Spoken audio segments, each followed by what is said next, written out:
اس یقین کے ساتھ آپ کہیں نہیں جائیں گے۔ آمدید، آپ پروگرام دیکھ رہے ہیں سحری ٹائم، تسیم صابری کے ساتھ ہم بات کر رہے ہیں شادی اور طلاق کے حوالے سے۔ مفتی صاحب، اس اہم مسئلے پر شریعت ہمیں کس طرح سے رہنمائی کر رہی ہے، اتنے ایک اہم سماجی مسئلے پر کہ دین ایک دین فطرت ہے اور وہ سماجی پہلو پر کس طرح سے روشنی ڈالتا ہے؟ اعوذ باللہ من الشیطان الرجیم، بسم اللہ الرحمن الرحیم۔ دیکھیے، سب سے پہلے تو ہم دنیا میں اپنی آمد کے مقصد پہ توجہ کریں کہ اللہ تبارک و تعالیٰ نے ارشاد فرمایا کہ وما خلقت الجن والانس الا لیعبدون، کہ میں نے جنوں اور انسانوں کو فقط اپنی عبادت کے لیے پیدا کیا ہے۔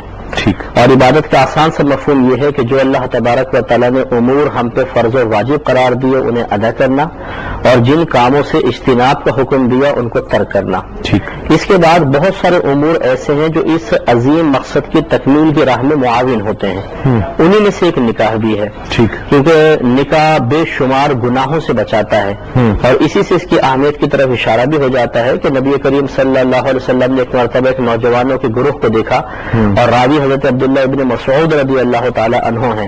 آپ نے ارشاد فرمایا کہ اے نوجوانوں کے گروہ، اگر تم سے ہو سکے تو تم نکاح کر لو، اس لیے کہ یہ نگاہوں کی حفاظت کرنے والا ہے، اور اگر تم نہیں کر سکتے ہو تو روزہ رکھو کہ روزہ شہوت کو توڑ دیتا ہے۔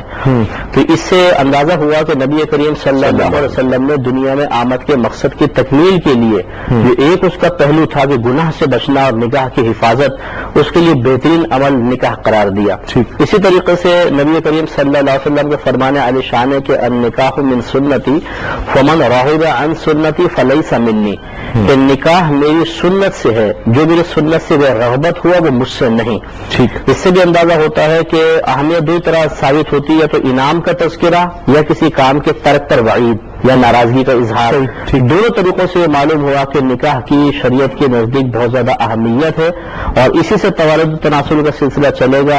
اور نبی کریم صلی اللہ علیہ وسلم کا فرمان بھی ہے کہ تم کثرت اولاد کی کوشش کرو، کیونکہ برود قیامت میں اپنی امت کی کثرت پر فخر فرماؤں گا، اور یقینی سی بات ہے اس کے لیے نکاح ضروری ہے۔ صحیح۔ جب اتنی اہمیت ہے تو کیا پسند کرتی ہے شریعت کہ نکاح کس عمر میں کر دینا چاہیے، کس وقت میں کر دینا چاہیے؟ بسم اللہ الرحمن الرحیم۔ بہت شکریہ تسیم صابری صاحب۔ نکاح کی عمر متعین کرنے سے پہلے دو چیزیں عرض کر دوں اس کی اہمیت پر۔ بسم اللہ۔ کہ یہ ایک ایسا رشتہ یا ایک ایسا کانٹریکٹ ہے کہ جس پر نسل انسانی کا تسلسل اور بقا کا دار و مدار ہے۔ صحیح۔ اور اسی رشتے سے خاندانی زندگی کا قیام ہے۔ اسی رشتے سے جہاں خاندان قائم ہوتے ہیں وہاں معاشرے قائم ہوتے ہیں، اور معاشرے کے بعد ایک تمدن ابھر کے آتا ہے۔ تو ان تمام چیزوں کا دار و مدار نکاح پر ہی ہے۔ اور ایک بات ہمیشہ یاد رکھیں کہ عام طور پہ لوگ اس بنیاد پر جو عمرانیات سے تعلق رکھتے ہیں وہ سمجھتے ہیں کہ یہ ایک عمرانی، ایک سوشل، ایک سول کانٹریکٹ ہے فقط۔ صحیح۔ حالانکہ اس کی ایک مذہبی حیثیت اور شان بھی ہے، ایک تقدس بھی ہے کہ اسی نکاح کے ذریعے انسان کے اندر تزکیہ اور تصفیہ پیدا ہوتا ہے، اور اس کا بہت گہرا تعلق انسان کی روحانی اور دینی زندگی سے بھی ہے۔ اس لیے اس سطح پہ آ کر جب ہم دیکھتے ہیں کہ نکاح کس عمر میں کر لینا چاہیے، مفتی صاحب نے ایک حدیث پیش کی تھی جس میں رسول اللہ نے فرمایا کہ نکاح کر لو، نوجوانوں کے گروہ سے کہا کہ اس سے نگاہ نیچی رہتی ہے اور اس سے شرمگاہ کی حفاظت رہتی ہے۔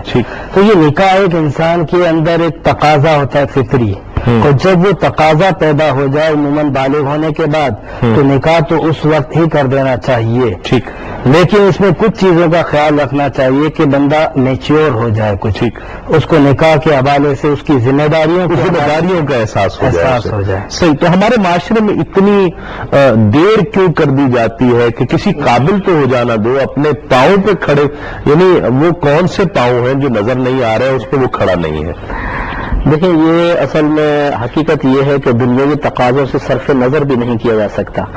اگر آدمی دنیا سے ٹکرانے کی کوشش کرے گا تو لازم بات ہے کہ دنیا بہت بڑی ہے، انسان چھوٹا ہے، وہ ختم ہو جائے گا۔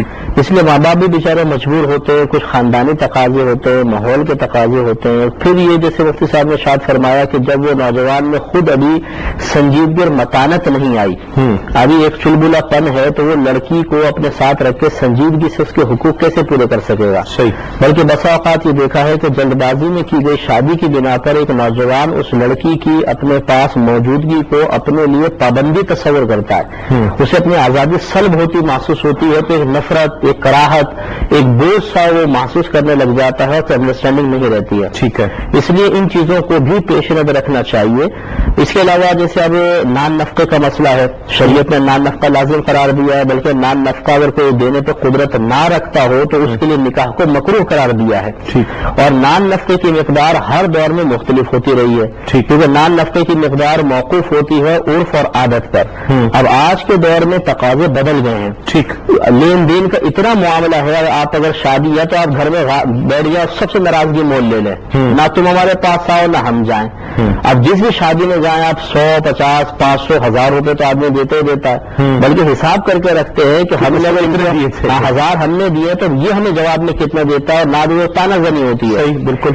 اب ان تمام چیزوں کے پیش نظر والدین بیچارے مجبور ہو جاتے ہیں، بعض اوقات وہ کہتے ہیں بچے سے کہ بھائی جب تم تھوڑا قابل ہو جاؤ تو اتنا اماؤنٹ جمع کر لو تو ہم تمہاری شادی کریں گے، لیکن اس میں نقصان بس یہ ہو رہا ہے کہ نوجوانوں کی عمر نکل جاتی ہے، وہ اس باطنی تقاضے کو ماں باپ کے سامنے بیان کرنے میں شرم و عار محسوس کرتے ہیں اور چھپ کر کسی اور طریقے سے پورا کرنے کی کوشش کرتے ہیں، اور بچیوں کا معاملہ شرم و حیا کے سلسلے میں اس سے کہیں گنا بڑھ کر ہوتا ہے۔ ٹھیک، ایسا نہیں ہے کہ وہ گناہ نہیں کرتی ہیں، ان سے بھی بہت سارے گناہ سرزد ہو جاتے ہیں، اور اس کو شریعت شدید ناپسند کیا ہے۔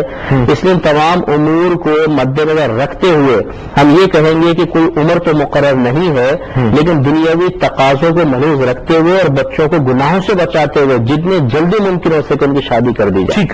اب وہ جس طرح مفتی صاحب نے کہا کہ وہ آپ کے دور کا تقاضا آپ کو دیکھنا ہے اور وہ بہت ہی زیادہ ضروری ہے، ورنہ آپ معاشرے سے اس طرح سے کٹ جائیں گے۔ بلوغت کو کیا کہیں گے اور سینس آف رسپانسبلٹی کو کیا کہیں گے؟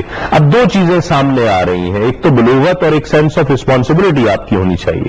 دیکھیے میں آپ کو اس میں پہلے ایک حدیث پیش کرتا ہوں، پھر اس مسئلے پہ ہم بات کرتے ہیں۔ مشکات شریف کی حدیث ہے، حضرت عائشہ رضی اللہ تعالی عنہا سے مروی ہے۔ آپ فرماتی ہیں کہ نبی پاک علیہ السلام نے فرمایا سب سے بہتر نکاح وہ ہے، سب سے افضل نکاح وہ ہے جس میں کم مصارف ہوں، یعنی اخراجات کم سے کم استعمال میں آئے۔ یہ جو بات چل رہی تھی کہ نکاح ہمارے یہاں پہ تاخیر کیوں ہوتی ہے، دیکھیں نکاح عموماً دیکھا یہ گیا ہے کہ ہر ایک کی رغبت ہوتی ہے، تاخیر کی بہت بڑی وجہ یہی ہے کہ بہت اس کو مشکل بنا دیا گیا ہے، دشوار بنا دیا گیا ہے۔ مفتی صاحب